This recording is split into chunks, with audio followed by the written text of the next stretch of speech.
là encore chez Buchet-Chastel.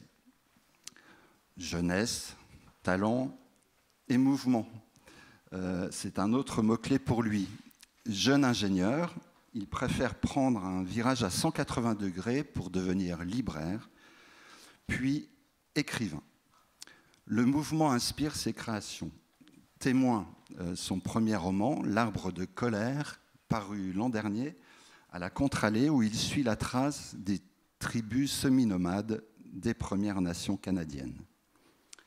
Puis vient le temps du Chili, du Wallmapu, on va en reparler de tout ça, bien sûr, plus exactement, où dans le cadre d'un partenariat avec l'Institut français, Guillaume Aubin participe à la 2e saison d'Écoute croisée, la série de résidences de création sonore et de production de podcasts de la Villa Gilet, qui est à Lyon, je crois, c'est ça, hein, à Lyon. Voilà.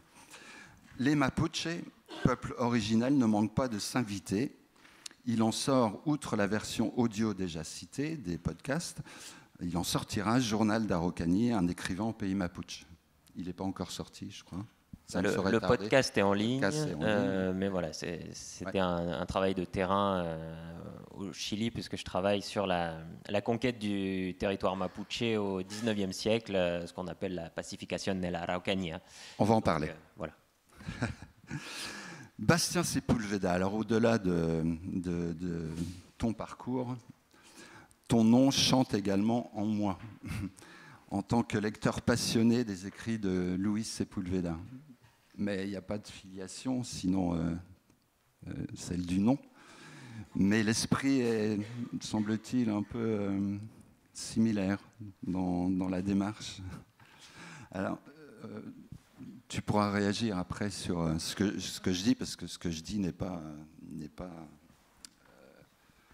déterminant. Enfin, c'est-à-dire, ça peut évoluer, d'ailleurs ce dialogue va le montrer. Géographe de formation, tu as plutôt mené des recherches dans le champ de la géographie culturelle et politique, plus spécifiquement encore sur la question des territoires des peuples autochtones. Alors, tu as fait tes armes dès la fin du master chez les Mapuche, ta thèse ayant porté sur la question des territoires Mapuche, et la question des territoires, c'est quelque chose qui t'importe. Et aussi du rapport de ces derniers à la ville, parce qu'on verra qu'il y a une partie des Mapuche, et une majorité d'ailleurs, qui vit dans les zones urbaines, les autres se concentrant dans ce qu'on appelle les reducciones. Tout cela t'a amené à œuvrer sous d'autres horizons, au Québec et en Nouvelle-Calédonie. Aujourd'hui, tu travailles dans les métiers de l'information scientifique et technique en tant que chargé des humanités numériques. Il faudra expliquer ce que c'est à l'INALCO. Tu n'en es pas moins toujours actif comme personne ressource auprès des chercheurs que tu as été, notamment via une base de données dédiée aux peuples autochtones. Là encore, nous allons y revenir. Alors, on doit à Bastien Sepúlveda un ouvrage somme, quelque part, qui s'appelle Autochtonie et qui est coécrit avec Éric Glon aux presses universitaires de Rennes. Et bien justement, puisqu'il est question d'autochtones, de peuples autochtones, qu'entend-on par ce mot, Bastien? Autochtone, ça veut dire quoi? Alors bonjour tout le monde, tout d'abord.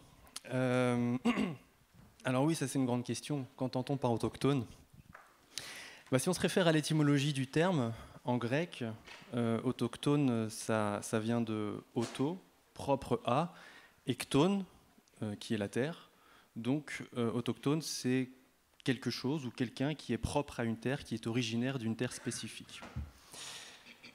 Donc ce terme, il a notamment été employé de façon, je dirais, interchangeable avec d'autres termes équivalents comme indigène, aborigène, natif, qui sont vraiment des termes synonymes. Alors le premier de racine grecque, comme je l'ai dit, les autres de racine latine, mais qui veulent dire la même chose.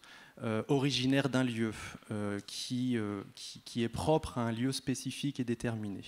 Et donc il a été employé, enfin ces différents termes, alternativement, selon les régions, ont été employés pour faire référence aux populations locales par un pouvoir colonial qui s'emparait, qui s'appropriait d'un territoire lointain hors de la métropole. Donc ce terme autochtone ou indigène, il a été, on va dire, connoté pendant très longtemps de façon négative, puisque c'était les populations dominées. C'était des populations qui étaient vues par les sociétés colonisatrices comme des populations, on va dire, arriérées, des populations qu'on pouvait, là je mets des guillemets, sauvages, qu'on pouvait considérer comme sauvages. Bref, les qualificatifs ne manquent pas, je ne vais pas tous ici les déployer. Mais donc ce terme, il avait une connotation quand même assez péjorative. Toutefois, ce qu'on a vu au cours des 50, à peu près des 50 ou 60 dernières années, au cours donc des dernières décennies, une réappropriation et une resémantisation de ce terme par les propres populations qui étaient considérées comme autochtones, indigènes, qui se sont donc réappropriés ce terme pour en faire quelque chose de positif, pour en faire un instrument, je dirais, de combat, un instrument de lutte, une catégorie qu'ils ont su se réapproprier, qui est devenue une catégorie générique pour la mobilisation politique. Alors tout ça, c'est né, je vais pas m'appesantir là-dessus, mais juste pour vous donner quand même quelques repères. Ce sont d'abord les populations amérindiennes, donc les autochtones d'Amérique, aussi bien du Nord que du Sud, qui ont frappé aux portes de l'ONU à la toute fin des années 60, début des années 70. Et donc, à partir de là, s'engage une conversation à l'échelon international. Alors pourquoi à l'échelon international ? Eh bien parce que à l'échelle nationale, face aux propres États dans lesquels ils vivaient, ces populations n'avaient pas d'écoute quant à leurs revendications, quant à leurs demandes ou à leurs besoins. Et donc il y a une volonté de bypasser un petit peu, je dirais, cet échelon national, d'aller à l'international pour frapper aux portes de l'ONU et faire en sorte que ça retombe ensuite sur les États. Et donc à partir de là, se met en marche un processus d'interconnaissance, d'interrelation entre différentes populations qui sont très différentes entre elles. Les Amérindiens du Nord comme du Sud sont certes amérindiens, mais peuvent avoir des différences culturelles relativement importantes. Et que dire des aborigènes d'Australie, des Maoris de Nouvelle-Zélande, etc., etc.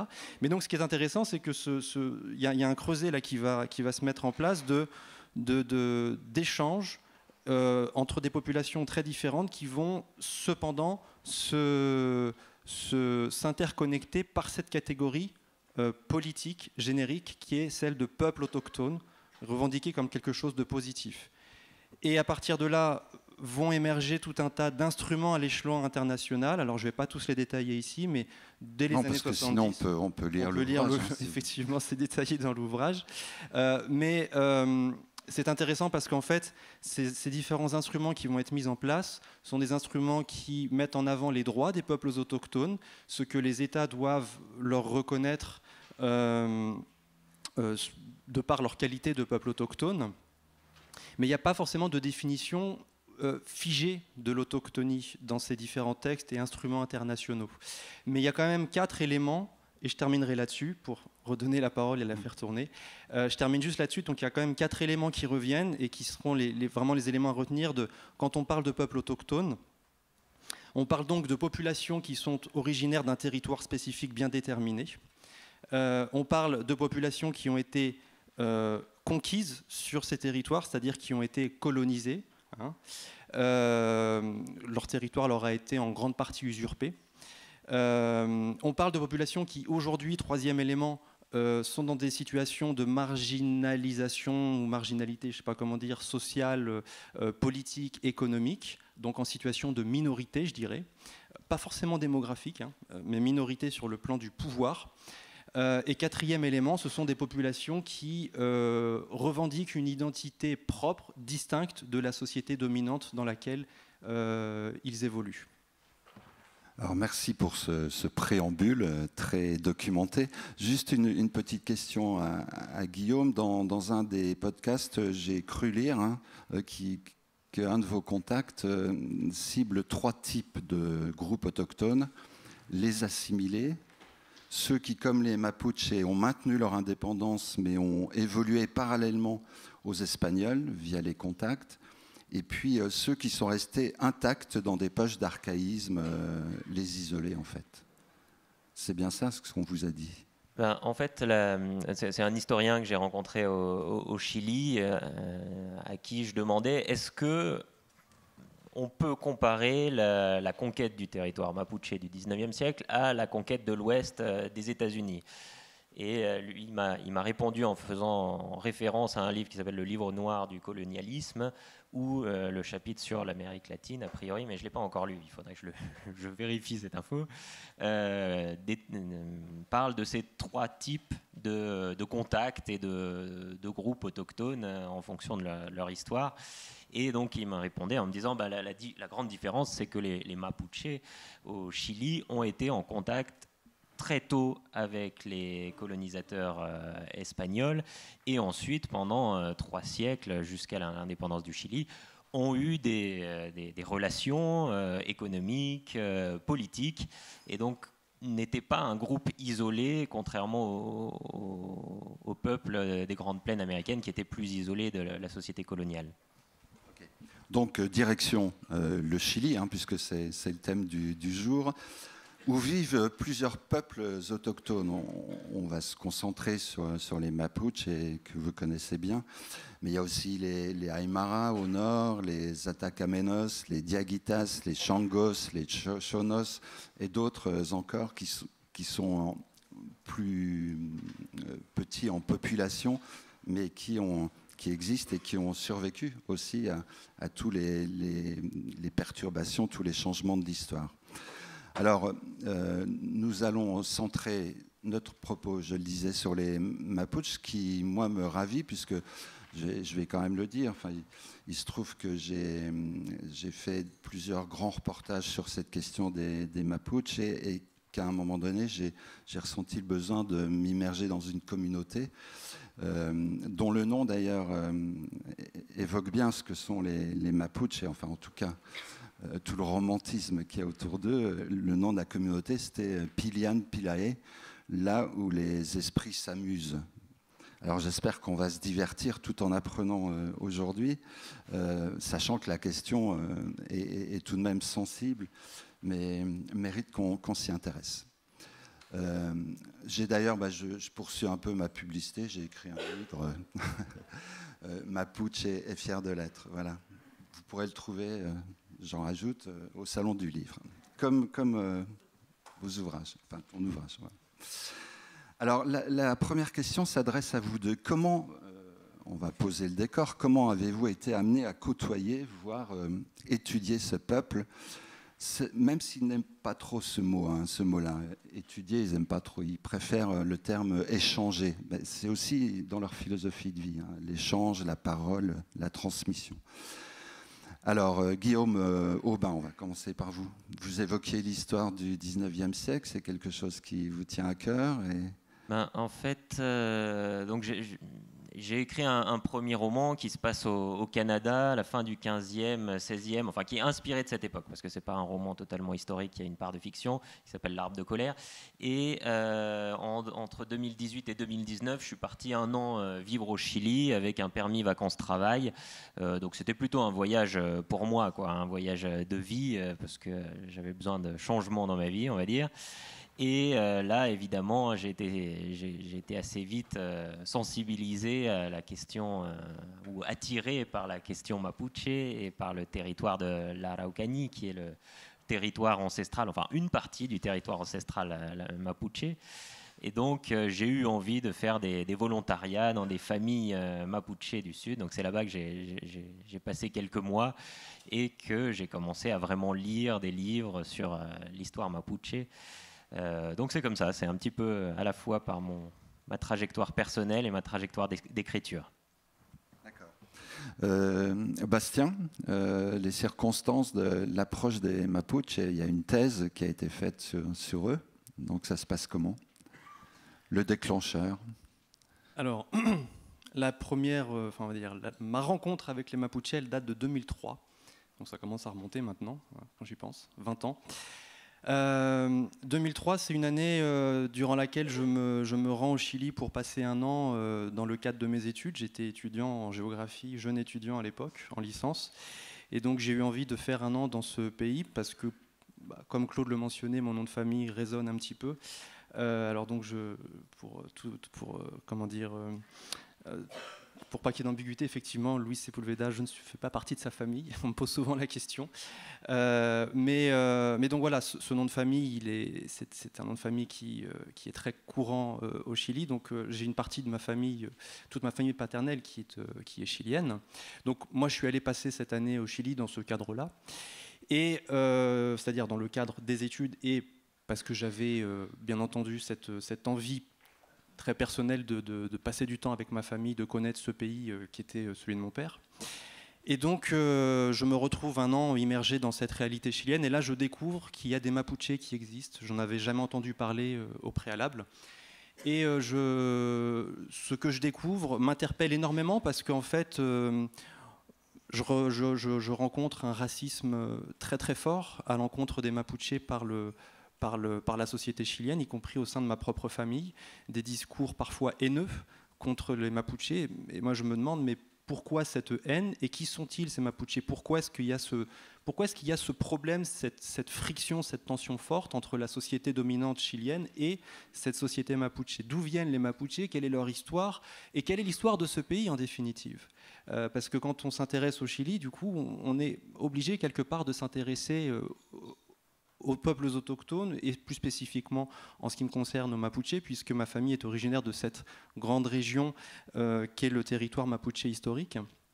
Et donc il y avait beaucoup de choses aussi qui circulaient dans la presse écrite, la presse, la télévision, des manifestations, des Mapuche qui faisaient des blocages de routes, des occupations de terres, enfin bref. Tout ça, ça m'a beaucoup interpellé et en tant que géographe, en herbe à l'époque, la question de la terre, du territoire, a tout de suite fait tilt en moi. Et donc je suis revenu de ce séjour d'un an au Chili. J'ai discuté avec la personne qui allait devenir mon directeur de thèse. À l'époque, je ne soupçonnais même pas que je ferais une thèse. Et quand je lui ai présenté cette idée de recherche pour simplement un master, il m'a dit « mais ça, on va en faire une thèse ». D'accord. Soit, j'étais pas du tout parti dedans au début, mais finalement, effectivement, le master m'a vraiment entraîné vers un projet de plus grande ampleur et je suis finalement entré en thèse en 2006. Et une thèse, comme le disait Claude, donc, qui a porté vraiment sur le territoire mapuche avec une grande question. Qu'est-ce qu'un territoire autochtone ? Comment définir un territoire autochtone à partir donc, de l'exemple mapuche ? Alors bien sûr, c'est une question qui, plutôt que d'avoir des réponses claires, a ouvert plus de questions, mais ça c'est assez commun dans les recherches. Et donc j'ai, dans le cadre de cette thèse, passé un certain temps au Chili à faire des allers-retours entre les communautés mapuche, les grands centres urbains où je résidais et où j'ai également rencontré des organisations mapuche urbaines, mais on y reviendra un petit peu plus tard. Et donc voilà, cette rencontre, elle s'est faite dans ce cadre-là et voilà, donc ça fait une vingtaine d'années maintenant que je côtoie les Mapuche. Bien. Guillaume, pour parler de la situation d'aujourd'hui, il faut plonger un petit peu dans l'histoire parce que rien ne s'improvise.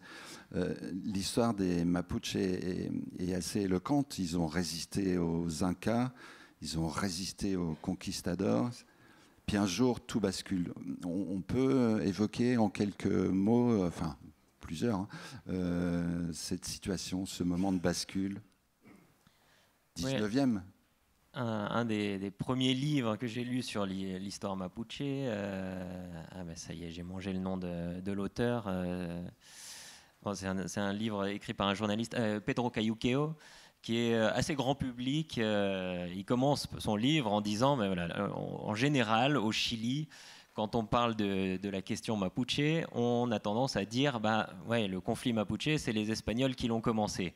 Alors, et c'est une manière de détourner la responsabilité et de se dédouaner de la guerre qui a été menée à la fois côté argentin et côté chilien, puisque le territoire mapuche est un territoire à cheval sur la cordillère des Andes.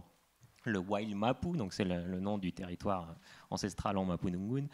Donc c'est une manière de se dédouaner de cette responsabilité parce que finalement la plus grande conquête territoriale, elle a eu lieu au XIXe siècle par les armées chiliennes et argentines une fois que les deux pays ont obtenu leur indépendance.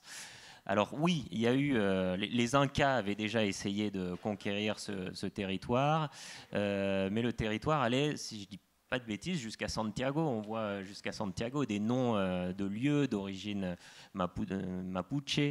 Donc les Incas s'étaient arrêtés à Santiago, avaient été repoussés. Les conquistadors vont aller plus loin, vont conquérir un gros morceau de terre, vont traverser toute la vallée centrale, parce que le Chili, c'est un pays qui est coincé entre deux cordillères, la cordillère des Andes qu'on connaît bien, et puis la cordillère de la côte, qui est... donc il y a les terres les plus faciles à travailler, c'est au milieu, c'est pas sur la côte, contrairement à ce que j'imaginais avant d'arriver au Chili.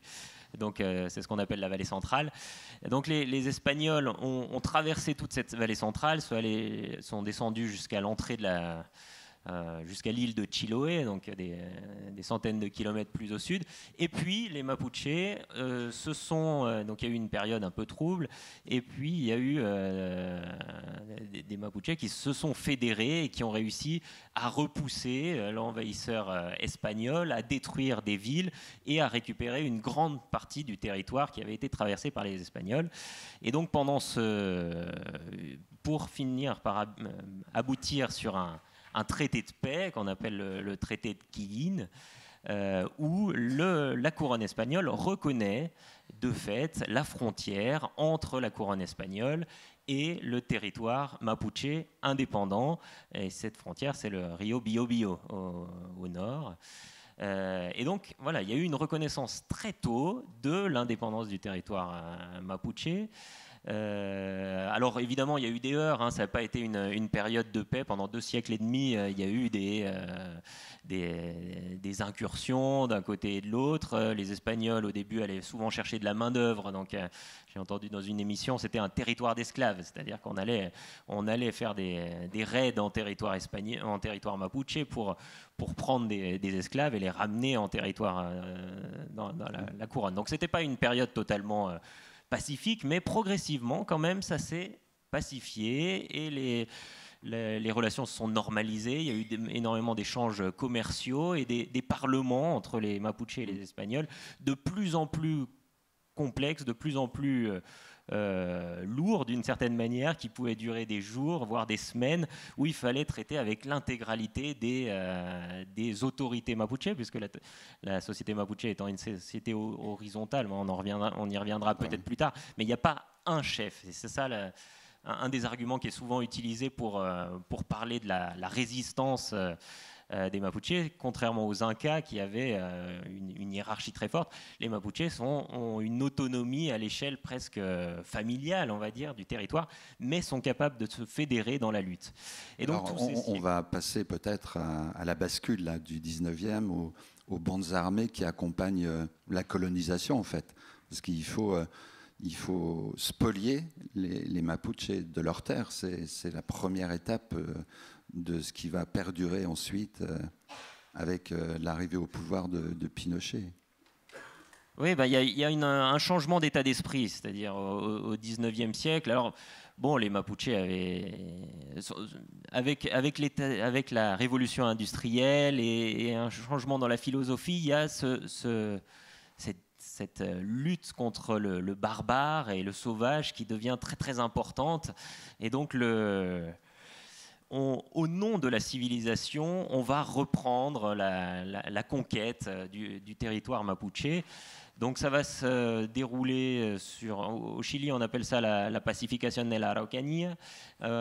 Donc voilà, un doux euphémisme. En Argentine, c'est peut-être encore pire. Ça s'appelle la campagne ou la conquête du désert. Donc on va conquérir une terre où il n'y a a priori personne, mais en fait, évidemment, on va les massacrer.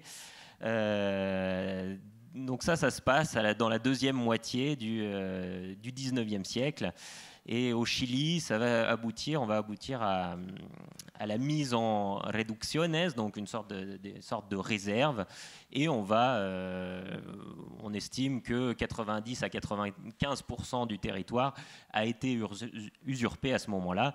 Donc il reste plus que 5% pour les Mapuches. Alors on arrive à la situation actuelle qui a été amplifiée par l'arrivée au pouvoir de Pinochet, de la mise en place de l'ultralibéralisme, des Chicago Boys de Milton Friedman, qui ont fait du Chili un laboratoire de leur école de pensée économique, et qui va là encore poser des problèmes aux Mapuches. Puisqu'aujourd'hui, c'est à peu près 1 million de Mapuches, si je ne me trompe pas, au Chili en tout cas. Un petit peu plus. Un petit peu plus maintenant. Selon le dernier recensement qui date de... Non, attendez, selon le non, oui, c'est ça, le dernier recensement qui date... Excusez-moi, j'ai juste un doute sur la date, donc je ne vais pas la donner, mais enfin, c'est assez récent. C'est 1 700 000 Mapuches. 1 700 000... dont... Soit 10% de la population... dont 80% vivent en ville aujourd'hui, c'est ça, à peu près?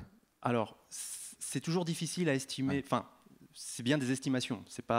On ne peut pas donner de chiffres. En tout cas, une grosse majorité. C'est ça. Donc, selon le recensement officiel, 1 700 000 habitants, 1 700 000 Mapuches, soit 10% de la population du Chili. Et parmi ces 1 700 000, il y en aurait au moins 65% et jusqu'à 80%. Donc, le chiffre est un peu difficile à estimer, je vais dire pourquoi aussi, qui vivraient en ville. Alors pourquoi c'est difficile à estimer? Parce qu'ils vivent en ville, mais ils sont connectés avec leur territoire d'origine, les communautés d'origine en milieu rural.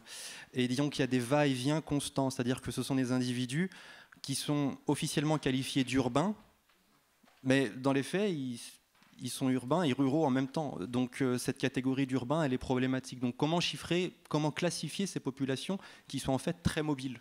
Sont-ils d'un côté ou de l'autre? En fait, ils sont dans les deux. Ils sont multisitués, on pourrait dire, d'une certaine façon. J'avais rencontré un jeune Mapuche, Mapurbe, c'est le terme qu'on dit, Mapurbe, c'est-à-dire map urbain, quoi, Mapuche urbain, qui venait se ressourcer dans sa communauté. Pour lui, c'était important de revenir régulièrement au contact de la famille, des esprits des lieux, etc. Même si ça, c'est peut-être du romantisme, je ne sais pas, mais parce qu'on verra que la situation est plus complexe, qu'on ne peut pas avoir un regard très, très simple sur ces populations, notamment à travers toutes les études que vous avez faites sur ce rapport à la ville, justement. Alors, ce qui serait peut-être intéressant de préciser, c'est un petit peu pour comment dire, rebondir sur ce que disait Guillaume juste avant, la question comment dire, il a mentionné le terme de réduction, qui sont des équivalents de réserve. On parle de réserve indienne au Canada, aux États-Unis. On a parlé de réduction au Chili, mais le concept, l'idée est exactement, c'est exactement mais le mot est fort quand même. Mais le mot est fort, c'est-à-dire qu'on a effectivement réduit les Mapuches dans des petites portions de terre. Via des titres de propriété qu'on leur a donnés, qui étaient des titres de propriété collectifs.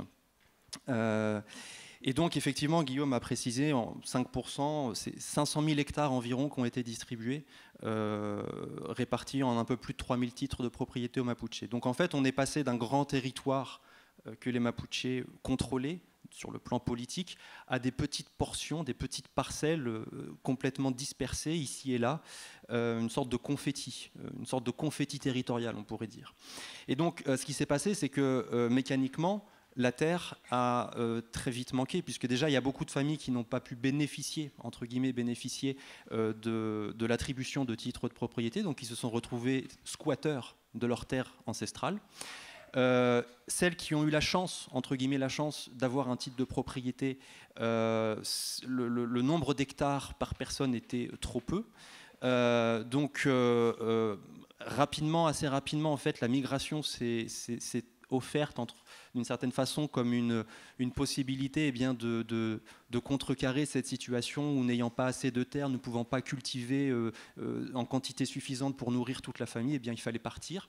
Et puis la situation s'est aggravée à partir des années 20 où des mesures politiques ont été mises en place pour diviser ces terres communautaires, c'est-à-dire créer des parcelles à l'intérieur du titre de propriété collectif et remettre un titre de propriété à chaque chef de famille. Et donc à partir de là, les possibilités d'extension étaient nulles. Donc ça a aggravé, ça a aggravé la situation. Et ça s'est encore empiré durant la dictature, puisque le régime militaire a cherché à systématiser ce processus de division des terres communautaires. Et de fait, au sortir de la dictature, au tout début des années 90, il n'y avait que 18 anciennes réductions qui n'avaient pas été divisées. Hein, donc 18 réductions qui maintenaient une propriété collective.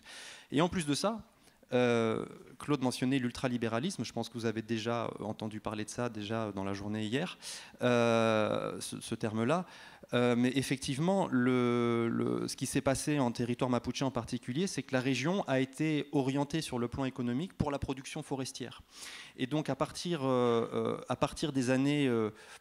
la fin des années 70, des sociétés forestières s'accaparent des terres historiquement détenues par les Mapuches, plantent de façon industrielle des eucalyptus et des sapins qui vont complètement assécher les sols et qui vont empêcher toute possibilité de développement agricole dans les alentours. Donc les quelques terres que les communautés mapuches continuaient de détenir et sur lesquelles elles vivaient ont été asséchées, ils ne pouvaient plus pratiquer leur agriculture dès les années 80. Donc ça a encore aggravé le phénomène de migration. Et c'est pour ça qu'aujourd'hui on a environ 8 Mapuches sur 10 qui vivraient en ville, parce que les possibilités de développement localement sur leurs terres sont devenues presque nulles. Et c'est pour ça qu'aujourd'hui aussi, certaines communautés Mapuches sont entrées en lutte, déjà depuis plusieurs années, voire décennies, pour récupérer justement ces terres, et engagent des actions parfois violentes, plus souvent non violentes, enfin, sous forme de débats, etc.,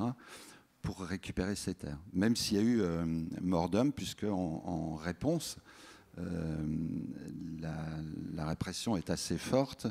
La loi antiterroriste mise en place par Pinochet est appliquée et criminalise un peu les Mapuches aujourd'hui. C'est un peu ce que toi, tu es reparti au Chili. Hein, tu as fait plusieurs séjours, tu étais en résidence et tu as dû être confronté à ce genre de problématique.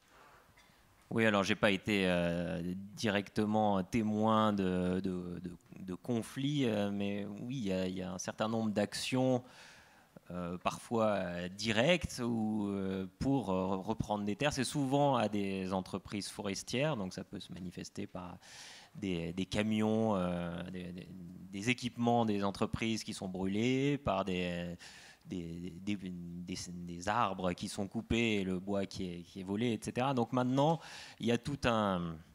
Avant, le Mapuche était vu comme le fainéant, l'alcoolique, etc. Aujourd'hui, le stigmate, c'est de dire le Mapuche, c'est un terroriste, c'est un narcotrafiquant, c'est un terroriste. Sachant alors là, c'est mon expérience personnelle qui parle. J'avais rencontré un responsable de l'Alliance territoriale Mapuche, et le Werken, un porte-parole en fait, et qui est allé en Bolivie. Et à l'époque, la Bolivie et d'ailleurs le Venezuela proposaient des armes, mais des armes, pas des frondes et des tronçonneuses, qui est plutôt l'instrument qu'ils utilisent pour lutter, hein, couper les eucalyptus, etc. Et ils avaient refusé. Ça témoigne aussi d'une certaine philosophie de la vie, quoi. Je n'ai pas une réaction là-dessus. Moi, je voulais préciser aussi quelque chose, un élément qui me semble important, c'est que certes, il y a de la violence de la part de certains individus ou de communautés mapuches qui, effectivement, comme le disait Guillaume, s'en prennent à des installations des sociétés forestières. Mais ce qu'il est important de préciser par rapport à ça, c'est qu'en fait, en 1993, un des souhaits du mouvement mapuche était de pouvoir disposer d'une législation autochtone spécifique, ce qui n'existait pas durant le régime militaire, bien entendu. Et donc ça a été mis en place, et en 1993, une loi dite autochtone ou indigène est effectivement mise en place. Et cette loi, elle met, elle crée notamment ce qu'on appelle toujours un fonds de terre et des eaux au Chili, qui a pour vocation de racheter des terres pour les donner à titre gratuit aux communautés mapuche. Ça n'a pas été un grand succès. Et c'est bien ça le problème, c'est que justement, les communautés mapuche ont joué le jeu, on dit très bien, il y a ce fonds de terre et eau, on va postuler à ce fonds pour pouvoir récupérer nos terres ancestrales. On va jouer le jeu de la légalité. Et donc ils ont ouvert des dossiers auprès de ce fonds, sauf que ça a duré des années et des années sans que leur terre leur soit effectivement rachetée et rendue. Et donc à un moment donné, c'est l'exaspération, et c'est en 97 que la première action violente est recensée. Et à partir de là, effectivement, c'est une escalade de violence, puisque la réponse de l'État, ça a déjà été dit, a été de réprimer très très fortement et d'accuser de terrorisme, et avec des peines très très lourdes, les auteurs ou les auteurs supposés d'un certain nombre d'actes. Il y a en effet des prisonniers politiques sous la démocratie chilienne aujourd'hui qui sont les PPM, les Presos Políticos Mapuche. Hein. Oui, et on compte 20 morts mapuche depuis le retour de la démocratie lors d'actions violentes de l'armée, etc. Donc. Et il y a même on retrouve régulièrement dans la presse, dans les discours qui sont véhiculés dans la presse ou par différentes autorités, l'expression de zone rouge.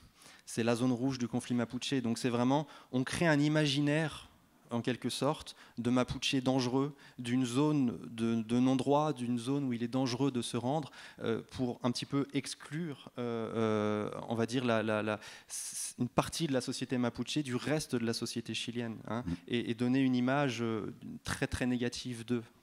Et c'est vrai qu'il y a une zone du côté d'Ercilla, au nord de Temuco, qui est assez agitée. On dénombrait à l'époque où j'y suis allé là, environ 150 communautés mobilisées dans ce conflit et environ 3000 Mapuche engagés. Mais parce que cette zone rouge aussi, elle coïncide avec le cœur de l'exploitation forestière. C'est-à-dire que c'est jamais un hasard. Et il y a autre chose qui est intéressant aussi à analyser, c'est de voir que ça, c'est une face du pouvoir chilien vis-à-vis des Mapuche. Et l'autre face du pouvoir chilien vis-à-vis des Mapuche, ce sont les projets de développement ou d'ethno-développement, comme on les appelle là-bas. Ces projets, en fait, ils ont pour vocation de dépolitiser complètement les demandes. C'est-à-dire, vous voulez des terres, vous voulez du territoire, et ben nous, on vous offre des projets de développement pour que vous puissiez réaliser votre artisanat, pour que vous puissiez récupérer votre langue, pour que vous puissiez refaire des habits traditionnels, ce genre de choses-là. Et donc ce sont vraiment des projets qui cherchent à dépolitiser la demande, et donc les Mapuche qui ne veulent pas jouer ce jeu tombent dans l'autre versant de la répression qui vient les toucher brutalement, quoi. Donc c'est un peu une double face du pouvoir chilien. Ouais, j'ai une petite anecdote à ce moment précis. Michel Bachelet, qui était président de la République du Chili, à l'époque, a offert par exemple au Lonco, qui était ouvert au dialogue, des 4x4 flambant neuves. Et il me rappelait que les conquistadors offraient au Lonco, qui était proche des Espagnols, de beaux étalons. Je trouve que le rapport sur 2 siècles est intéressant, quoi. Alors, parce que c'est vrai que l'État chilien est obligé de s'intéresser à cette question, c'est sûr. On reviendra après sur la ville. Mais là, ta résidence, portait aussi sur ce qui s'est passé avec la constituante, dont l'Assemblée constitutive était présidée, ça c'était nouveau, par une Mapuche, une universitaire Mapuche. Et il y avait dans ce projet de constitution, hein, puisque la constitution datait de la dictature, il y avait une volonté de changement, et notamment de prendre en compte, pas la nation Mapuche, mais cette réalité socioculturelle. Et par contre, ça a échoué, c'est-à-dire le référendum qui a suivi cette constituante a été négatif. Et pas mal de Mapuche ont voté contre aussi. Alors ça, il faut nous expliquer ça, parce que Ça paraît paradoxal. Alors oui, donc en 2019, il y a eu ce qu'on appelle l'estallido social, donc l'explosion sociale, de grandes manifestations énormes. Hein. Et beaucoup de morts d'ailleurs. Et beaucoup de morts, on compte une trentaine de morts. Et c'est parti d'une augmentation du prix du métro, du ticket de métro à Santiago, et les étudiants ont commencé à sauter le portique, et puis progressivement, c'est devenu les revendications se sont additionnées, et donc la manifestation a pris de l'ampleur, ça s'est durci, et il y a eu énormément de gens qui sont descendus dans la rue. Et pour calmer tout ça, finalement, on est abouti à l'idée qu'il faut peut-être faire un référendum pour changer la Constitution. Parce que la Constitution, c'est la Constitution de 1980, c'est celle qui a été écrite sous la dictature. C'est une Constitution extrêmement... qui n'a jamais été changée, donc il y a eu une transition, retour à la démocratie, mais au fond, la structure de la société, la structure politique et économique n'a pas changé. Et donc, il y a eu un référendum. Le peuple chilien s'est prononcé à 80% pour un changement de constitution rédigé principalement par des indépendants. Et donc, on a eu une convention constituante, comme ils l'ont appelé, avec des gens, plutôt des militants de gauche, qui ont rédigé un projet de constitution qui a été... Et des représentants des peuples autochtones aussi. Oui, il y a eu 17 sièges réservés aux peuples autochtones, dont, si je ne dis pas de bêtises, 8 ou 9 pour les Mapuches, je ne sais plus, parce que les Mapuches représentent effectivement 90% des autochtones au Chili, à peu près. Et donc il y a eu ce projet de constitution qui a été rédigé, qui a été très progressiste, on va dire, et qui devait donner qui devait augmenter la protection de l'environnement, donner plus de droits aux minorités sexuelles, et également qui devait inscrire le concept de plurinationalité. Et donc ce projet de constitution a été rejeté en septembre 2022 à 62%, alors qu'effectivement il y avait eu une volonté de changement à 80% au départ. Donc il y a eu une espèce de bascule qui a posé beaucoup de questions. Et qu'est-ce qui explique que des Mapuches aient rejeté ce projet-là? Peut-être... Non, allez-y, ne vous battez pas, hein, surtout.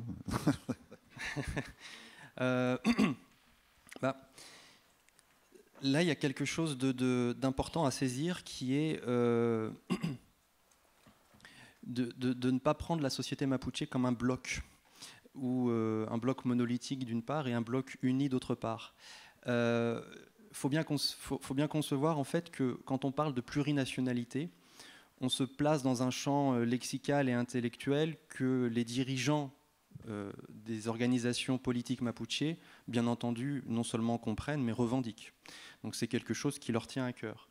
Mais quand on va aux bases, quand par exemple, on se rend dans une communauté mapuche en milieu rural et qu'on discute avec un paysan mapuche et qu'on lui pose la question de la plurinationalité, c'est pas son affaire. Il ne sait pas forcément ce que ça implique. Il ne voit pas ce que ça peut lui apporter. Lui, ce dont il a besoin, c'est éventuellement de récupérer un petit bout de terre dont il peut avoir besoin pour nourrir sa famille.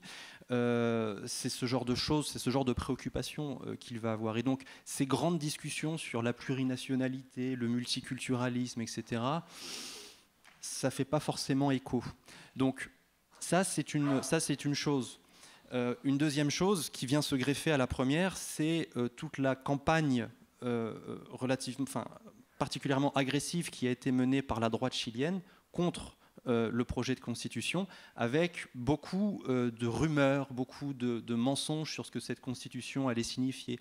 On va vous prendre votre maison, c'est presque on va manger vos enfants, enfin j'exagère un petit peu, mais il y avait vraiment beaucoup de mensonges et de choses assez grossières. Et donc il y a d'une part le manque d'assises de ces concepts pour la population qui est concernée, bien que ce soit pour leur bien, mais eux ne le perçoivent pas forcément. Et d'autre part, les mensonges qui viennent se greffer à tout ça et qui font dire du coup, on ne va pas voter pour ce projet de constitution. Et ce que je dis là, c'est aussi vrai pour l'ensemble de la société chilienne. C'est-à-dire que la question par exemple, de reconnaître des droits à la nature, ou la question de protection des droits des minorités sexuelles, comme l'a mentionné Guillaume, tout ça, ce sont des questions qui, oui, mais moi je mets quoi dans mon assiette demain ? Donc du coup, ce sont de grandes discussions, des concepts qui certes sont fondamentaux, mais qui ne sont pas forcément perçus par la société chilienne dans son ensemble comme des éléments importants pour leur quotidien. Donc je pense que c'est tous ces éléments dans leur ensemble qui expliquent un petit peu ce retour en arrière, alors que 80% de la population s'était déclarée favorable à un changement de constitution, pour finalement voter non. Est-ce qu'on a des analyses de vote entre les Mapuches ruraux et les Mapurbe? J'ai pas les chiffres en détail, peut-être tu les as, Bastien. Moi, il me semble que, en tout cas, il y a eu une rupture assez nette entre les centres urbains et les zones rurales. Et les centres urbains étaient, il y avait j'ai rencontré des personnes qui me disent qu'ils étaient sûrs que ça allait passer parce qu'entre eux, tout le monde était très très enthousiaste par ce projet et ils ne se sont pas forcément rendus compte que dans les campagnes, les idées ne prenaient pas et au contraire les idées, les fake news, parce que vraiment a priori il y a eu toute une campagne officielle de la droite dans les médias un peu plus correct, mais aussi des fake news qui circulaient sur WhatsApp. Enfin, il y a eu ça a été, j'ai un politologue qui me disait, ça a été parfaitement orchestré, quoi. Ce scénario de faire croire et de descendre ce projet de constitution a été très très bien mené et il y a eu beaucoup d'argent investi dans ce projet pour qu'elle ne passe pas. Donc il y a eu, il me semble, un décalage entre les zones rurales et les zones urbaines. Alors justement, ça fait une belle transition pour évoquer la situation des Mapuches urbains. Comment se territorialisent-ils, c'est compliqué à dire, en ville? Alors il y aurait il y a deux choses que j'aimerais signaler par rapport à cette question.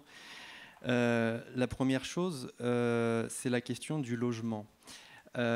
Faut prendre en compte que quand les premiers migrants mapuches arrivent en ville, ils sont complètement démunis la plupart du temps. C'est-à-dire qu'ils arrivent en ville, ils n'ont rien.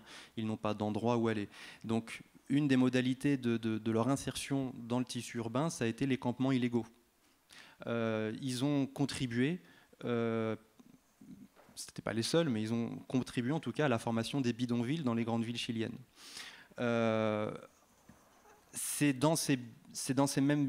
sont ces mêmes bidonvilles qui, par la suite, dans les années suivantes, ont éventuellement pu être stabilisés, légalisés, et donc ils sont restés là. Mais du coup, ils constituent aujourd'hui une partie importante de la population des quartiers et des faubourgs les plus pauvres des grandes métropoles chiliennes. Et donc la question du logement, elle se pose parce que les premiers migrants souvent ont servi de point d'appui à la migration d'autres membres de la famille. Puisque mon oncle est à Santiago, puisque ma sœur est à Santiago, je vais y aller aussi, je vais aussi migrer. Et à partir de là, c'est recréer une sorte de communauté mapuche dans les quartiers pauvres. Donc aujourd'hui, les Mapuches en ville sont les habitants des quartiers populaires. Et ils sont généralement regroupés dans les mêmes quartiers. Donc il y a cette question quand on parle de territorialisation en milieu urbain, c'est à l'échelle du quartier. Et la question du logement, elle se pose parce qu'il y a vraiment un manque de logement. Et donc les organisations mapuche urbaines ont mis, dans un certain nombre de cas, ont mis en place des comités de logement pour tenter de faire face à cette question. Et quelles sont les demandes de ces comités de logement ? Eh bien, c'est de créer des quartiers ex nihilo d'habitat réservés aux Mapuches pour recréer une communauté mapuche en milieu urbain, un lieu propre à eux. Alors pourquoi est-ce que ça c'est important ? C'est important parce que quand ils arrivent en ville, ils n'existent pas en tant que Mapuche. Ce sont juste des individus, des travailleurs, des ouvriers, qui n'ont pas d'existence du point de vue de leur identité ethnique. Et donc, il leur est d'une certaine façon, alors c'est pas écrit quelque part noir sur blanc, mais on le sent bien, il leur est interdit de parler leur langue, il leur est interdit d'exprimer leur culture, leur identité.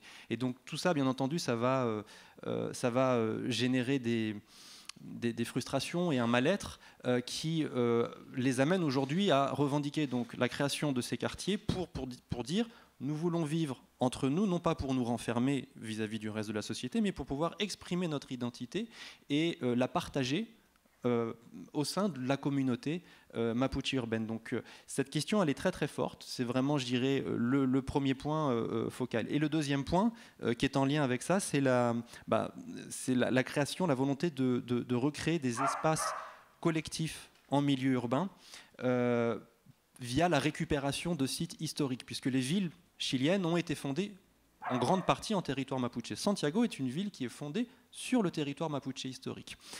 Et donc, dans ces villes fondées en territoire historique, il y a des sites d'importance culturelle pour les Mapuches, des collines sacrées, des anciens cimetières, etc. Et donc, l'idée est de récupérer ces sites pour les transformer en sites culturels où les Mapuches pourraient se retrouver, réaliser des cérémonies religieuses, donner des cours de langue, enseigner aux enfants Mapuches l'histoire de leur peuple, etc., etc. Et donc, il y a cette volonté aussi de récupérer ces espaces, d'en faire des espaces collectifs. Donc, ces deux grands projets cohabitent et très souvent s'entrecroisent. C'est-à-dire qu'on veut des quartiers mapuches dans lesquels on aurait également inséré des espaces communautaires pour la réalisation de toutes ces activités que je viens de mentionner. C'est une des grandes idées que tu développes, c'est-à-dire qui retrouve le droit à la ville, c'est-à-dire à forger aussi cette ville. C'est un concept qui... Oui, n'est pas tout à fait nouveau, mais qui, là, est parlant pour ces Mapuches. Exactement. Alors, le concept de droit à la ville, c'est un concept qui a été forgé par le sociologue Henri Lefebvre en 1968. Alors, lui, il travaillait sur les banlieues françaises et sur le fait que les populations, la classe ouvrière dans les grandes villes, finalement ne participaient pas au projet urbain, ne participaient pas à l'élaboration de cette ville, à la construction de cette ville. Ils n'avaient pas le droit au chapitre. Et donc ce concept, j'ai voulu le reprendre pour dire les Mapuches, en fait, c'est exactement la même chose. Quand ils arrivent en ville, on leur dit vous n'avez pas le droit d'être là, vous n'avez pas le droit d'exister en tant que tel et vous ne participez à rien. Et donc aujourd'hui, les Mapuches, ils vivent, comme on l'a dit, à 80% en ville, mais ils revendiquent ce droit de contribuer à forger la ville, et une ville qui réponde aussi à leurs attentes, qui soit aussi un lieu de bienvenue pour eux, un lieu agréable où ils puissent se projeter d'une certaine façon. Donc c'est ça, cette question du droit autochtone à la ville. Alors il y a quand même des Mapuches qui prennent l'ascenseur social, alors, de façon très caricaturale. Hein. Moi on m'a dit, ils deviennent journalistes pour défendre la cause, avocats, non, pour parler de la cause, avocats pour la défendre, enfin défendre ceux qui en sont victimes parce que criminels, etc. Et puis artistes, mais pour perpétuer la tradition, la création, mais l'adapter aussi au temps moderne. Alors c'est un peu caricatural évidemment, mais ou alors universitaire comme la présidente de la Constituante. Une petite réaction là-dessus? Oui, ça participe. Effectivement, moi j'ai rencontré beaucoup d'intellectuels mapuches et c'est assez rigolo parce que, comme on le disait, les Mapuches, il y en a beaucoup qui ont voté contre ce projet de constitution. Mais je vais aller plus loin. Ils ont voté. Le pourcentage de Mapuches qui a rejeté la constitution est plus fort que le pourcentage national. Donc on est au-delà des 62%. J'ai plus le chiffre exact. Donc c'est pas un rejet partiel, c'est un vrai rejet massif. Et donc comme tu disais, il y a une espèce d'éloignement à des concepts juridiques qui n'étaient pas forcément proches des préoccupations quotidiennes. Donc on a parlé d'une espèce de rupture entre une certaine élite mapuche qui vit dans les centres urbains, qui vit à Santiago, qui fait des études, etc. Et la réalité quotidienne de la majorité des Mapuches. Et je voulais rajouter sur ce profil des Mapurbes, j'avais parlé avec une sociologue de Santiago qui, elle, étudiait... alors il y a effectivement beaucoup de Mapuches qui reviennent régulièrement, qui ont un lien avec des communautés, donc qui reviennent dans le territoire, dans des zones rurales, mais il y en a qui ont complètement perdu ce lien et donc qui ne sont plus qu'urbains d'une certaine manière, qui n'ont pas forcément, les parents n'ont pas forcément transmis la langue. Il y a eu notamment à cause du racisme, il y a beaucoup de parents qui n'ont pas eu envie de transmettre la langue aux enfants. Donc il y a une langue qui s'est perdue. Donc des Mapuches urbains qui ne connaissent pas vraiment les cérémonies traditionnelles, donc qui n'ont pas forcément accès au sacré, qui n'ont pas forcément accès à la langue, qui n'ont pas de retour sur le terrain. Donc c'est difficile de se définir comme ça. Donc c'est un profil assez particulier. Et donc cette sociologue me disait, il y a effectivement des nouvelles identités mapuches qui naissent. Et on n'a pas tout à fait les mêmes projets de vie, on n'a pas tout à fait les mêmes aspirations, mais je crois, elle me disait, qu'on se retrouve sur certains points qui sont la reconnaissance culturelle mapuche, donc la reconnaissance des droits linguistiques, la reconnaissance d'une plus grande autonomie mapuche. Donc ce qu'elle appelait les droits fondamentaux des peuples racines. Oui, alors ça, il y a eu des efforts de fait par l'État chilien sous certaines présidences, cela va de soi.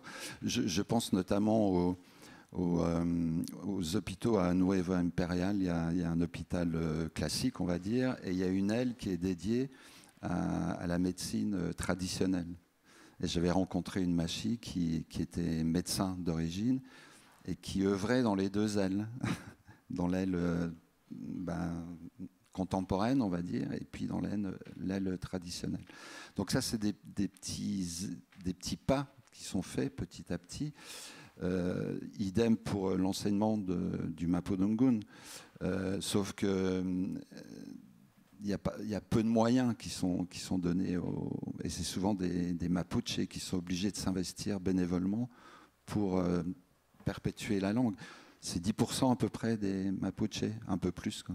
Oui, moi j'étais tombé sur ce chiffre de 10% des Mapuches qui parlent la langue, et les meilleurs locuteurs sont des personnes qui sont en général âgées, qui ont eu le Mapudungun comme langue maternelle et qui sont en train de décéder. Donc il y a une certaine connaissance du Mapudungun qui se perd, mais en même temps, les milieux militants commencent à vraiment s'organiser pour faire des ateliers de langue. Donc ça, c'est vrai que c'est un regret que j'ai, puisque le projet de constitution aurait reconnu le Mapudungun comme langue officielle dans le territoire en Araucanie. Donc ce qui aurait permis de faire des écoles bilingues, de vraiment massifier l'apprentissage du Mapudungun. Et l'aspect culturel, ça vous importe en tant que spécialiste des autochtones? D'ailleurs, depuis combien de temps les géographes s'intéressent aux autochtones? Ça, c'est une question. C'est une question épineuse. C'est une question épineuse, je dis ça, pourquoi? Parce que quand on parle d'autochtonie, de peuples autochtones, tout de suite, anthropologue. L'anthropologie, les ethnologues. Et c'est comme si c'était un peu une chasse gardée des anthropologues, la question autochtone, alors qu'en fait, il y a tout un tas d'autres disciplines. Enfin, on peut aborder la question autochtone à partir de beaucoup d'autres perspectives disciplinaires que celles de l'anthropologie. Alors bien sûr que les anthropologues sont tout à fait légitimes, il ne s'agit pas là de dire le contraire. Mais par exemple, moi souvent, même quand je me rends dans des communautés mapuche avec des organisations et que je me présente en tant que chercheur, tu es anthropologue. Donc chercheur égale anthropologue, parce qu'ils sont habitués à ne voir que des anthropologues, de fait. Juste un petit mot de toi, Guillaume, parce que tu as rencontré Carlos. Alors, il se trouve qu'on a rencontré tous les trois un des membres d'une communauté qui apparemment est Werken lui aussi, il est un peu porte-parole, quoi. Et lui, la première chose qu'il m'avait dite et qu'il a réitéré avec toi, c'est dire « je n'aime pas les anthropologues ». Hein, j'ai lu ça dans ton texte. Non, ça a été donc j'ai une amie qui m'a parlé, qui m'a dit il faut que tu rencontres Carlos parce que il parle français en plus, c'est un exilé qui vit entre la France et le Chili, et donc je l'ai rencontré au Chili et il nous fait un accueil incroyable avec un tambour, donc il chante un petit peu l'histoire des échanges entre les Mapuches et les colons, puis les Chiliens. Donc il raconte Et c'est une sorte de bienvenue, mais en forme d'avertissement. C'est-à-dire qu'il dit, voilà, je t'accueille chez moi, mais ne viens pas t'en servir contre moi. Et donc j'ai quelqu'un qui m'a dit, il a rayar la cancha, c'est-à-dire il a tracé la ligne du milieu de terrain pour dire, voilà, tu es chez moi. Historiquement, tout le monde, il y a eu énormément de blancs qui sont venus chez nous pour nous tromper, ne viens pas faire la même chose quand même. Et donc il finit en disant, si tu es anthropologue, moi je vais appeler la Machi et je vais lui demander de t'attacher à un poteau. Alors il le disait avec humour, hein, mais et ça m'a étonné cette haine de l'anthropologue. Et en fait, pour moi, c'est qu'il y a beaucoup d'anthropologues qui sont engagés par des entreprises pour aller sur place et pour dire, ils ont des revendications, ils disent on ne veut pas toucher à ce site sacré, etc. Mais regardez, ils ont des téléphones portables, c'est plus des Mapuches. Regardez, ils ont adopté la modernité, ils se prétendent Mapuche, mais ça n'a rien à voir avec les Mapuches d'antan. Et ça pose la question de qu'est-ce que c'est que l'identité, et ça pose la question de la folklorisation de l'identité Mapuche. Et donc pour lui, il y a beaucoup d'anthropologues qui ont fait beaucoup de mal puisqu'ils sont venus sur place et ont dit mais non, mais vous pouvez toucher ce territoire, vous pouvez faire ce barrage, vous pouvez faire une entreprise forestière. Il n'y a pas de souci, de toute façon, on est très loin des Mapuches d'avant. Comme si être Mapuche, c'était une identité figée dans le temps, alors que les Mapuches ont toujours évolué au contact avec les autres sociétés voisines. Alors, une petite anecdote, et après, je passe la parole à Bastien, toujours avec Carlos. Moi, j'arrive de France, j'ai fait le trajet Paris-Santiago, j'ai repris l'avion pour Temuco, j'ai loué une voiture, j'ai fait la route jusque-là, Melipeco, et puis, il y a une petite piste, pas longue, et j'arrive, je suis un peu avané, quoi. Et je sors, on se dit bonjour, je vais prendre mon sac dans la voiture, il me dit, viens avec moi. Et là, il m'a fait marcher 2 heures dans la montagne. Il m'a présenté ses voisins, les arbres, le volcan qui est sa pyramide, etc. Donc on changeait de dimension, quoi. Mais ça, c'est pas du folklore, je pense pas. C'est vraiment profond, quoi, chez certains Mapuches qui sont restés dans la tradition. Alors peut-être que c'est encore du romantisme, je sais pas. C'est une partie de la réalité. C'est une partie importante de la réalité. Mais effectivement, on a déjà pas mal parlé de la question urbaine. C'est une autre face aussi de la réalité. Donc, juste par rapport à ça, moi, ce que je voudrais peut-être exprimer, c'est que on a souvent tendance à un petit peu idéaliser les sociétés autochtones comme des sociétés en contact avec la nature, les gardiens de la forêt, etc. Cette image, le terme a été dit par Claude, cette image un peu romantique. Et moi-même, je dois avouer que quand j'ai commencé mes premières expériences de terrain, j'arrivais sur le terrain un petit peu avec ces idées préconçues, que j'allais rencontrer des personnes authentiques avec cette pensée, cette philosophie de la vie très différente, radicalement différente de la nôtre. Et en fait, ça c'est problématique parce que ça les exclut de la modernité. C'est une manière de ne pas les associer en fait à la société contemporaine dans lesquelles ils évoluent aussi. Et ils échangent énormément, c'est-à-dire qu'ils s'approprient des éléments de la société occidentale, ils le remoulinent un petit peu à leur sauce, et ils en font quelque chose de nouveau.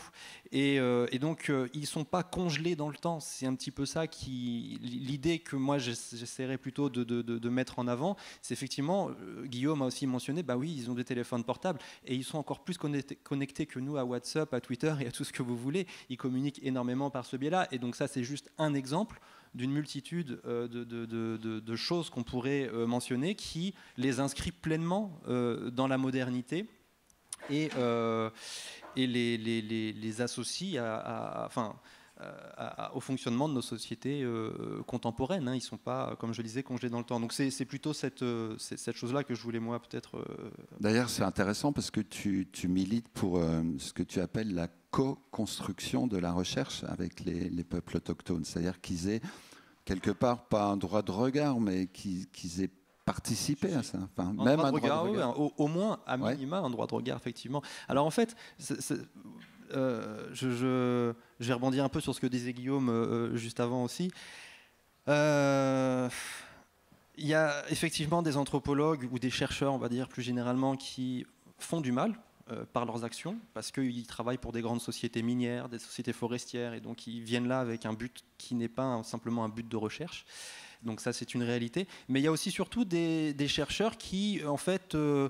sont d'aucune utilité pour les Mapuches ou pour les autochtones. Et c'est plutôt là que c'est problématique, parce que, en fait, moi, souvent, j'ai été face à des personnes qui me disaient, mais en fait, nous, des chercheurs, on en a déjà reçu plein ici. Ils viennent, ils nous prennent du temps, on les invite, on mange avec eux, etc.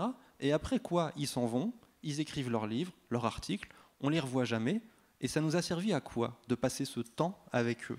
S'il n'y a aucune rétribution derrière, eh ben, ça ne sert à rien de venir. Et donc moi, c'est souvent ce discours-là qui m'a été donné. Alors, tout ça, ça nous engage, quand on est chercheur sur le terrain avec les autochtones, ça nous engage à, ok, donc si moi je veux travailler avec vous, il faut que je m'engage dans quelque chose sur la durée et pour lequel vous y voyez, vous, un intérêt. Et donc c'est ça la co-construction des connaissances. Parce qu'à partir de là, dès qu'on part de cette prémisse, ça veut dire, eh ben, on va réfléchir ensemble à ce qu'on va faire. C'est pas moi, chercheur, qui vais dicter mes besoins de recherche. C'est moi, chercheur, avec vous, qui, ensemble, allons définir ce qui pourrait être intéressant pour chacun de nous. Alors, il ne s'agit pas non plus, attention, il ne s'agit pas non plus de mettre complètement la recherche sous tutelle des sociétés avec lesquelles on travaille et qu'on soit chercheur pour ces sociétés. Il ne s'agit pas de ça, il s'agit juste de trouver un juste milieu, de rééquilibrer les rapports de domination, puisqu'en fait, tout ça, ça nous plonge, nous, chercheurs, dans des rapports de domination auxquels on n'avait pas forcément conscience avant. Et on se rend compte, eh ben mince, en fait, je ne peux pas perpétuer ces rapports de domination, où en tant que chercheur, je suis en fait émissaire de la société dominante, occidentale, dont ils ont, eux, souffert un certain nombre de conséquences. Donc tout ça, ça nous amène en fait à chaque fois en permanence à nous repositionner, parce que rien n'est jamais définitivement acquis. Mais... ce qui est intéressant, c'est qu'il y a une grande méfiance, mais la porte n'est pas fermée. Donc c'est maintenant, la balle est dans le camp des chercheurs, de savoir laisser cette porte entrouverte et entretenir le dialogue, un dialogue permanent, même s'il y a des revirements des fois. Ça fait partie des conditions du travail de terrain. Quand on travaille avec des populations qui sont en situation de minorité politique, sociale, économique, etc., eh ben, ça implique d'avoir une oreille toujours attentive, toujours ouverte, et un dialogue permanent pour reformuler, repositionner et faire évoluer la recherche dans un sens qui soit convenable pour tous. Et c'est ce que moi je considère comme bien sûr un défi, parce que la recherche académique n'est pas du tout habituée à ça. Donc ça, c'est quelque chose d'assez nouveau. Mais c'est un défi qui est pour moi aussi surtout une belle opportunité. Et je terminerai juste là-dessus sur un seul exemple. J'ai eu la chance de participer à un grand projet de recherche collaborative dans une expérience, dans un séjour un séjour postdoctoral d'1 an au Québec. Et le fait que la recherche ait été pensée en amont avec des organisations autochtones a permis que les résultats de ma recherche servent à alimenter une exposition dans un centre d'exposition, une exposition réalisée par cette organisation autochtone avec laquelle je travaille. C'est-à-dire qu'ils se sont emparés de mes recherches, puisque eux étaient tout à fait d'accord avec le propos de la recherche et qu'ils avaient contribué à la définir. Les résultats étaient tout à fait pertinents pour eux, pour dire on va transformer ça en une exposition parce qu'on en a besoin. Et on va s'en servir pour se montrer, pour montrer qui nous sommes, nous autochtones en milieu urbain, parce que c'était un projet qui avait trait au milieu urbain, et donc de mettre ça en exposition. Et ça, c'est un très beau résultat, parce qu'eux-mêmes revendiquent le résultat de cette recherche et se le sont vraiment appropriés. Et surtout, c'est que c'est une exposition dans un musée où il y a eu des millions de visiteurs. En revanche, ce livre-là qui est sur la table, qui est un très bon livre par ailleurs, n'aura évidemment pas la même audience. c'est une évidence. Pourtant, c'est des mois, voire des années de travail. Donc, vous voyez, les résultats de la recherche ne sont pas forcément toujours ceux qu'on peut attendre. Et de travailler dans ces conditions, dans ces contextes, peut être vraiment enrichissant pour la recherche. C'est en tout cas mon avis. Alors, juste un petit mot avant une dernière question, et puis je vous passerai la parole. La communauté savait que j'allais écrire un ouvrage, mais ils m'ont dit tu dis les choses, mais sans les interpréter. Et je pense que c'est une belle leçon de journalisme, ça, hein, franchement. L'écrivain, il a été accueilli de quelle façon? Avec confiance, méfiance Alors, effectivement, je suis d'accord que travailler au contact des Mapuches, ça fait réfléchir à notre pratique et au fait de notre travail, parce que moi, j'allais sur place et j'ai l'envie d'écrire un roman, mais quelle rétribution pour cette énergie qui m'a été donnée, pour cette générosité que j'ai reçue de la part des gens. Donc on a envie, et ça me pose encore question, de me dire mais qu'est-ce que je vais faire en retour pour ces personnes qui m'ont aidé dans mon travail, etc. Donc ça pose vraiment la question de est-ce que je fais ce projet juste pour moi, pour réussir à publier un deuxième roman, ou est-ce que, d'une certaine manière, je le fais aussi, j'arrive à le connecter avec les personnes qui m'ont aidé. Alors moi j'avais très peur, pour répondre à ta question au départ, de me dire, bah voilà, la question de légitimité culturelle, je ne suis pas mapuche, je ne suis pas chilien, comment ça va être accueilli? Est-ce que j'ai le droit d'écrire sur ces questions? Et j'ai été plutôt bien accueilli. Mais encore une fois, j'ai rencontré plutôt des personnes qui étaient des intellectuels, etc., et qui voyaient d'un bon œil. Mais j'ai rencontré une metteuse en scène, mapuche, qui m'a dit, tu vois, il y a 10 ans, je t'aurais dit que ton projet, il ne faut pas que tu le fasses. Mais aujourd'hui, 10 ans plus tard, on a repris confiance en nous. Elle me l'a dit de cette manière, je crois. Les intellectuels, il y a des historiens mapuche, il y a des anthropologues mapuche qui ont réécrit, qui ont écrit l'histoire du point de vue mapuche, et donc on est de nouveau ouvert au point de vue extérieur. Elle me l'a présenté comme ça et elle m'a donné sa bénédiction d'une certaine manière. Et puis Carlos, lui, il m'a dit « Ah mais c'est génial, il faut que tu écrives ce roman-là, vas-y. » Et du coup, je me sens vraiment la responsabilité de réussir. Mais le réussir comment? Est-ce que l'objectif c'est de faire un livre avec un style flamboyant, ou est-ce que c'est d'avoir un livre qui a le maximum d'audience pour faire parler de cette pacification de l'Araucanía, parce que ça c'était mon moteur dans le projet. Mais si je fais un livre de 1000 pages avec des digressions philosophiques, je sais pas quoi, est-ce que ça va avoir la même audience? Ça me pose vraiment la question, quoi. Quel objet, quelle forme finale je vais avoir dans mon roman? Ouais. Bah, l'idée c'est de rester en contact avec eux. Rester en contact, bien sûr, mais ils sont...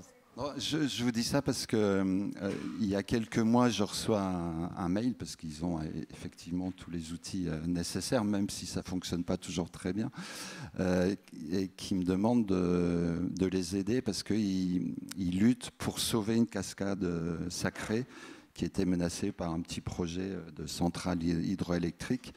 Donc eux, ils militaient sur place avec des Chiliens d'ailleurs, écologistes, enfin voilà. Et puis j'ai lancé une pétition sur les réseaux sociaux qui a recueilli pas mal de signatures, et ça a contribué à ce que le gouvernement renonce au projet.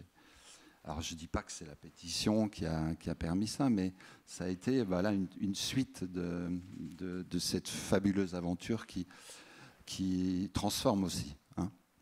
Alors, si vous avez des questions, allez-y. Oui. Il y a un micro, non, peut-être?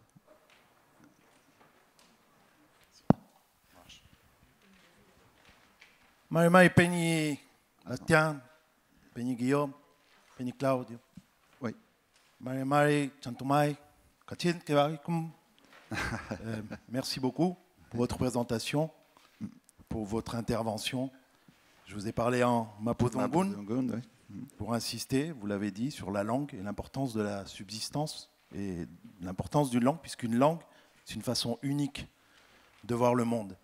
J'ai une mauvaise nouvelle pour vous, je suis anthropologue, donc je prends les flèches et depuis 1997, je m'intéresse aux autochtones chiliens puisque je suis moi-même, tout comme Penny Bastian, Champurria, chileno-française.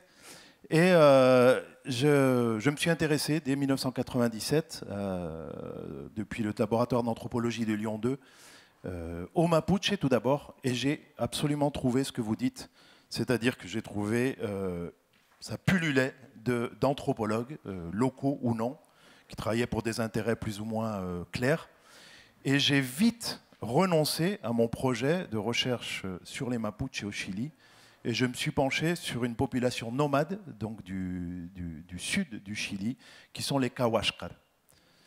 Et donc, je me suis intéressé à leur langue. Les Kawashkar sont un peuple nomade du sud de la Patagonie.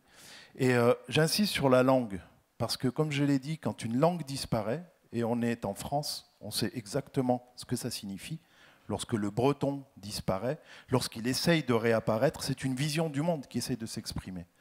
Et chez les Kawashkar, on dit Kuchelaxo, c'est le surnom, c'est le nom qu'on m'a donné là-bas depuis 1997.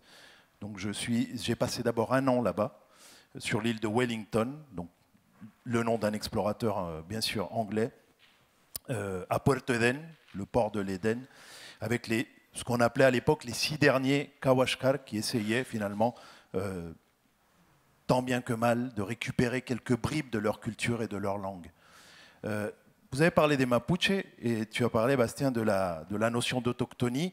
Il faut savoir que les autres peuples autochtones, on pourrait même ne pas les appeler autochtones puisqu'il s'agit de nomades. Les nomades du nord du Chili et les nomades du sud du Chili. Donc ce sont des peuples qui ont été quelque part volés de leur mode de vie. On les a empêchés et on les a empêchés de bouger, d'être des nomades des mers, et on les a sédentarisés. Et cette disparition aussi, elle a accéléré la disparition de leur langue. Je vais juste finir en disant Kuchelaxo, ça veut dire ami. Et ami, en Kawashkar, ça veut dire littéralement celui qui revient.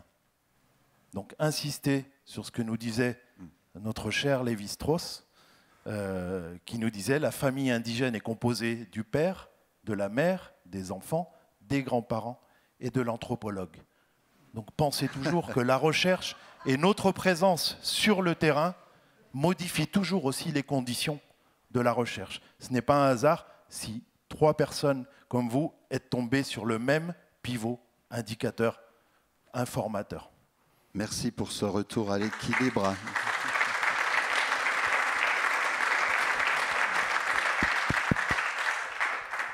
Merci beaucoup pour cette intervention et n'hésitez pas à écouter, c'est aussi un musicien.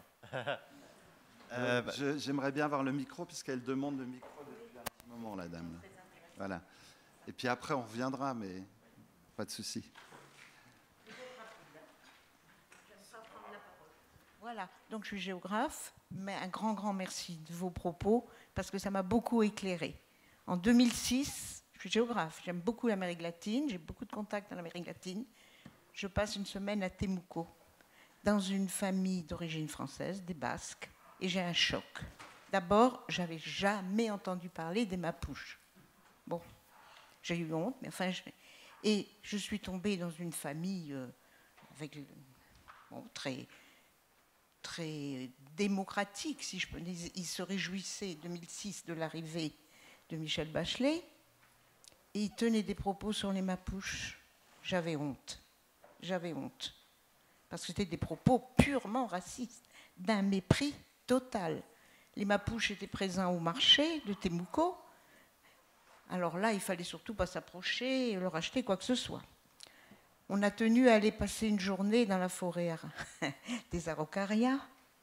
On est allés, ils ont voulu nous faire plaisir, mais ils ne voulaient pas qu'on descende de voiture, parce qu'ils pensaient qu'on était en danger. Donc c'est qu'un simple témoignage. Mais depuis, je suis passionnée par les Mapuches. Donc vous m'avez vraiment bien éclairée. Et je vais vous lire avec un grand plaisir. Merci. Merci, madame. Merci pour eux. Je voudrais juste rebondir très très rapidement, hein, c'est vraiment très très rapide, sur ce que vous venez de dire et le fait de ne pas vouloir descendre de la voiture parce que c'est dangereux. On est en plein dans cet imaginaire de cette zone rouge, attention de dangereux terroristes. Mais voilà. Moi, j'ai eu très peur en arrivant à Tirua, qui était réputée un peu dangereuse, et j'étais sur mes gardes, alors que pourtant je suis sensibilisé à la question, et je me suis rendu compte à quel point ça peut travailler l'imaginaire, quoi. Moi-même, pour avoir travaillé quelques jours à Huachipato, à côté de Concepción, on ne m'en a jamais parlé des Mapuches. Alors bonjour à tous, je me présente, je m'appelle Son et je suis aussi géographe à la Sorbonne et je suis spécialisé dans le domaine de la géopolitique. Et on parle souvent des Mapuches et aussi des réclamations territoriales. Mais je voudrais revenir sur un point quand vous avez parlé de la Constitution qui a été rejetée, ce qui est un paradoxe puisque la plupart des Chiliens voulaient la changer. Est-ce que le rejet de la Constitution était dû au fait qu'elle était considérée comme trop à droite et donc trop favorable aux propriétaires terriens, ou justement est-ce qu'elle a été rejetée parce qu'elle était considérée comme trop radicale, trop à gauche, et justement les élites chiliennes se sont massivement mobilisées contre, donc trop à droite ou trop à gauche pour la Constitution rejetée. Et deuxième question, c'est sur Gabriel Boric. Quel est son rapport par rapport aux Mapuches, et est-ce qu'il s'inscrit dans la continuité de la politique de Michelle Bachelet? Voilà, merci beaucoup. Et puis, Gabriel Boric, juste moi, c'est un aspect important de la chose, c'est la militarisation de certaines régions, notamment dans le Biobío, avec la présence de forces armées, etc. Il s'est engagé à retirer les troupes, et les troupes sont venues. Donc voilà, moi c'est juste, c'est lui qui a décidé. Quelques semaines peut-être, ou peut-être même quelques jours, j'ai plus le calendrier en tête, après son élection, la nouvelle ministre de l'Intérieur se rend dans cette fameuse zone rouge avec tout un tas de voitures et toute son équipe pour dire on va marquer un tournant dans notre rapport en tant qu'État chilien avec les Mapuches. Sauf qu'elle se rend dans une des communautés les plus emblématiques de la lutte mapuche sans avoir y été invitée préalablement. Et elle se fait recevoir avec des coups de feu tirés en l'air. Et pourquoi ces coups de feu tirés en l'air? On peut considérer que c'est excessif, bien sûr, peut-être que c'est excessif, mais en tout cas c'était l'expression de encore la même chose. Vous venez chez nous piétiner notre territoire, notre dignité, sans même nous en informer au préalable. On ne vous a pas invité chez nous. Et donc vous avez beau être de gauche et vous revendiquez progressiste, vous pratiquez les mêmes choses que vos prédécesseurs, qui eux ne se revendiquaient pas progressistes. Donc où est le progressisme? Et j'en viens à la première question que vous posiez.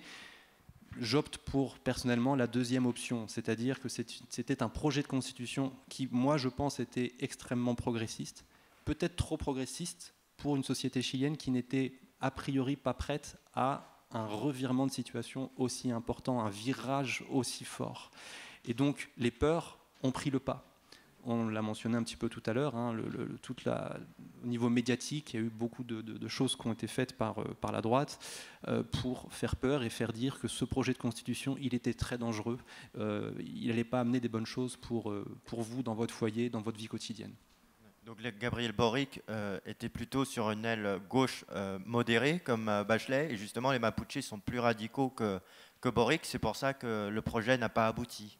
Pas tout à fait ça, ils ne sont pas plus radicaux que Boric, c'est-à-dire qu'ils ont leur propre histoire et ils ont leur propre structure et leur propre évolution historique, et que leur rapport, c'est un rapport à l'État chilien, et que finalement que cet État soit gouverné par un gouvernement de gauche ou de droite, c'est l'État chilien, et donc c'est plutôt ça qui est à retravailler, plutôt que être de gauche ou être de droite. Pour eux, ça ne signifie pas forcément quelque chose. C'est-à-dire qu'ils peuvent des fois même avoir de meilleures relations avec un gouvernement de droite qu'avec un gouvernement de gauche. Ce qui ne veut pas dire qu'ils soient de droite. Mais ils ne sont pas forcément de gauche non plus. Enfin, ça a pas de... Cette binarité de droite-gauche, cette polarisation n'a pas forcément de sens dans leur propre logique culturelle et historique. Oui, ils ne veulent pas l'autonomie, en fait, ils veulent l'indépendance. Et un État mapuche, un État-nation mapuche. Non plus. Ils veulent rééquilibrer leur rapport et leur place dans la société chilienne. Ils veulent une relation de respect, en fait, et d'entendement mutuel, ce qui n'a pas été le cas jusqu'à présent. Donc, c'est pas de dire on prend notre indépendance, on s'en va et on fait un État à part. C'est absolument pas ça. C'est construisons ensemble. Et la venue de la première ministre, de la ministre de l'Intérieur, pardon, comme je le mentionnais tout à l'heure, n'allait pas dans ce sens, puisqu'elle venait en territoire conquis.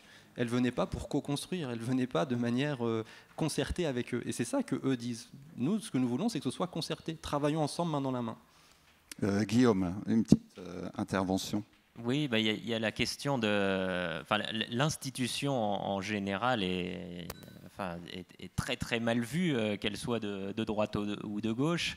Moi, ça me fait penser à, comme je travaille sur le 19e, il y a eu un débat qui a été très fort au moment de la conquête du territoire, c'est comment est-ce qu'on réalise cette conquête? Est-ce qu'on laisse des Chiliens aller acheter et grignoter doucement le territoire, puisque c'était ce qui était en train de se passer, ou est-ce qu'on fait comme les Américains, on envoie l'armée, on conquiert tout et ensuite on le divise.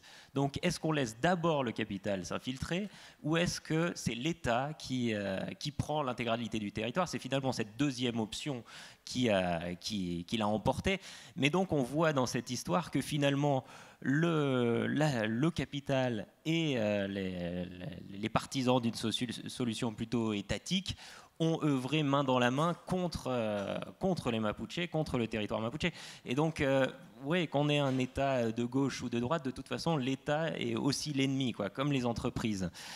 Donc c'est difficile de voir un président arriver, je crois, même s'il a des intentions un peu plus sympas affichées. Oui, la méfiance est là. Enfin, juste un exemple avant de vous redonner la salle. La loi Longuera qui est votée par le Parlement chilien en période démocratique, on est au retour de la démocratie, livre 850 km de côte à 7 grandes familles, pour un bail de je ne sais plus combien d'années, enfin voilà, des décennies.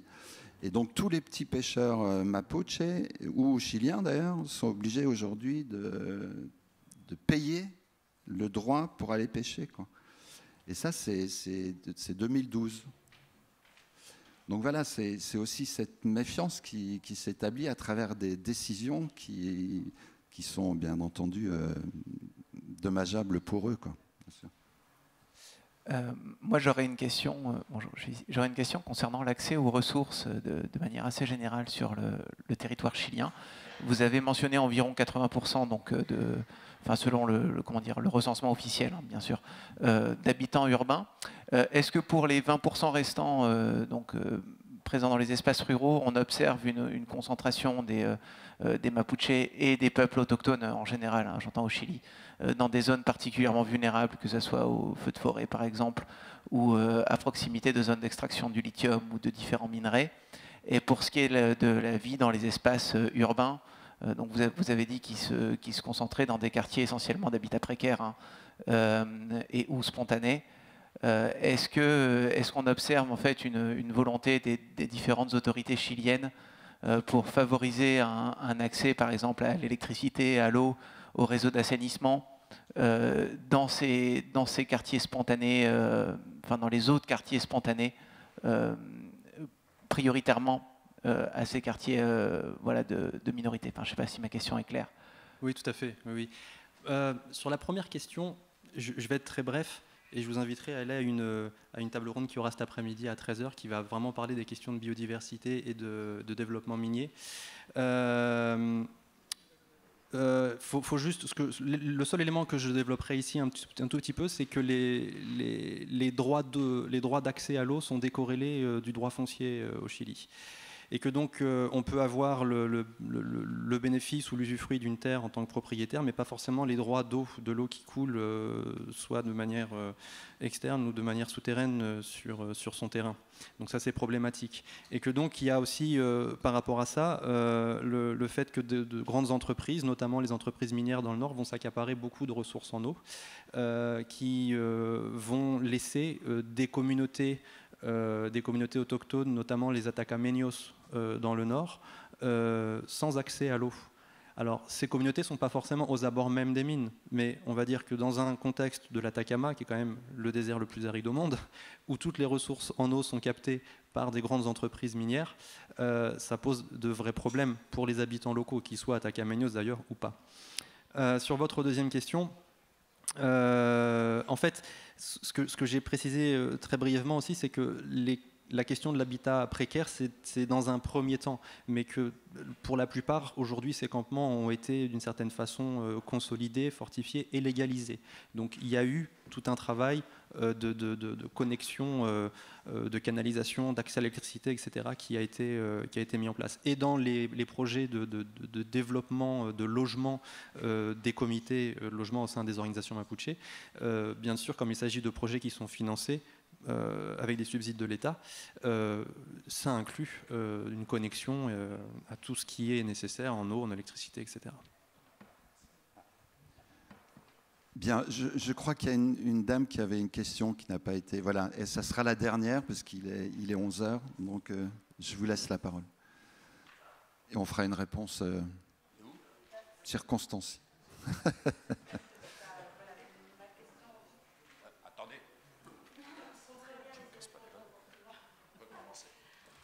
En fait, je voulais revenir sur la question du territoire, parce que je crois qu'il est manifeste que la notion de territoire politiquement dans nos pays, je compte le Chili dans le système occidentaux politiquement, et la notion de territoire pour les Amérindiens en général d'ailleurs, du Nord, n'a pas du tout la même approche.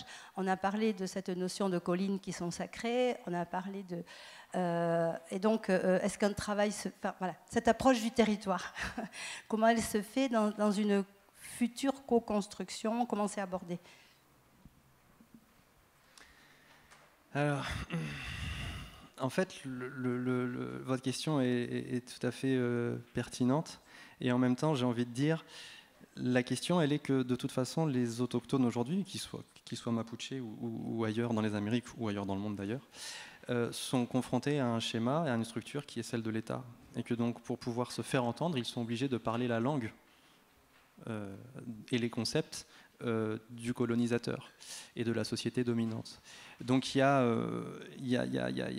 une double dimension, c'est-à-dire la dimension un petit peu moderne, contemporaine du territoire, qu'ils sont obligés de s'approprier et de parler en ces termes-là, tout en disant que cette protection du territoire qu'ils pourraient avoir via des titres de propriété ou via la reconnaissance d'un territoire clairement délimité leur permettrait de mettre en place un modèle de développement qui respectent leur conception à eux du territoire, qui respectent leur propre ontologie et leur propre rapport au monde finalement. Donc vous voyez, l'un est lié à l'autre d'une certaine façon. Donc là, indépendamment de si ça doit se faire dans une co-construction ou pas, en tout cas, l'enjeu, je pense qu'il se situe là. Ce que vous me dites, c'est que finalement, c'est les Amérindiens, les Mapuche en l'occurrence, qui, eux, font le travail de... Bon, je les connais bien pour pouvoir récupérer ma notion à moi, quoi.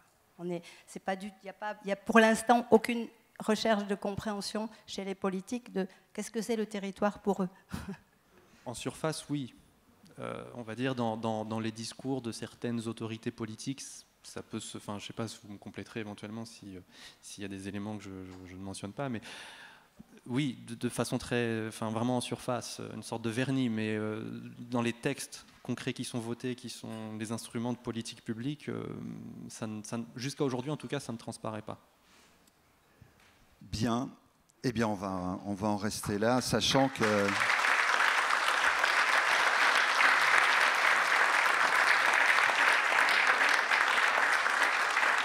Eh bien, ces applaudissements sont autant de remerciements à Bastien et à Guillaume qui ont partagé leur expérience et leur connaissance. Merci à eux.